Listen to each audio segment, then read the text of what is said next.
Hey, I'm Paul Kurzman, I'm your happiness expert. And do you ever get tired of listening to your friends complain? I mean, we complain about all kinds of things, and I'm probably as guilty as the next person, but people whine about how hard life is. And trust me, I'm sympathetic, and if you watch my regular videos, you know I'm sympathetic. There's a lot of things going on in the world that are not easy. But sometimes I feel like we start making excuses for being where we are, kind of stuck, because we don't want to do the things that are hard. We don't want to learn to meditate. We don't want to get to the gym.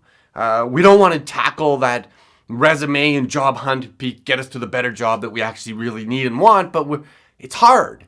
And so we stick with the routines and the ease that we have in sometimes mediocre lives. And this isn't criticism. It's we grew up in this very coddled society where so much is just easy. We get warm water out of a tap, for crying out loud. There's just tons and tons of stuff that food, shelter, clothing, medicine, all those things for most of us, most of the time, have been easy to come by. And then when we get challenged with doing something hard that would actually stretch us and grow us, I might be hesitant. I don't want to do that. I don't want to have to be made to feel pain. Well, this video is going to tell you why you damn well better sign up for some pain. Stay tuned.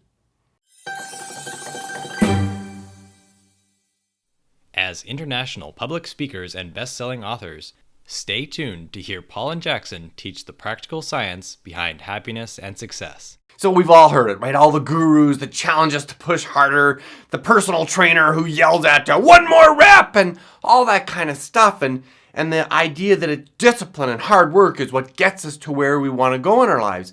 And for sure, we sign up for bits and pieces of that formula, but it's a grind. And after a while, especially sometimes as we get older, or especially in our young adult years where we haven't learned where our motivation muscle is yet, we can get stuck in patterns that don't actually help us be better.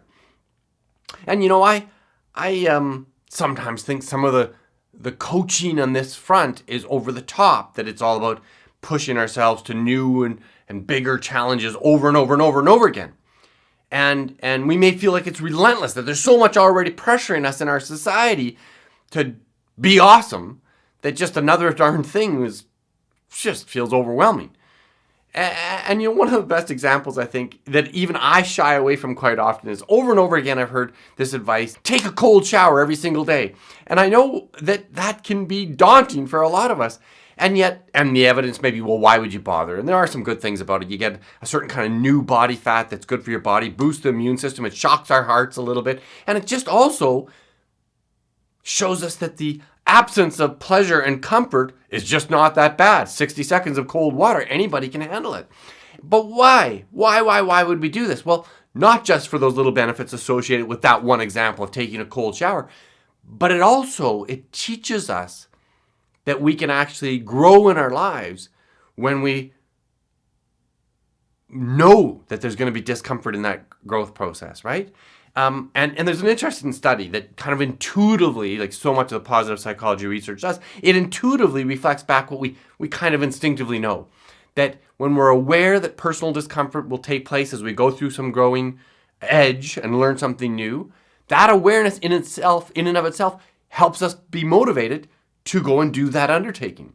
So whatever your thing is that you want to learn to do, to meditate, to take a course, to apply for a new job, to be daring and go out on dates, or to be daring and go out and do some new activity, climb a new mountain, take some sports lesson, call your mother that you haven't called for so long, all these things that give us a little bit of discomfort, we actually grow by acknowledging the discomfort and saying, in spite of it, I'm going to go through it.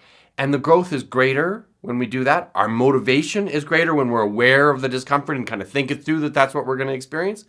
And then, in fact, we do grow. And I mean, that's what we all want. We're either in this lives growing or dying.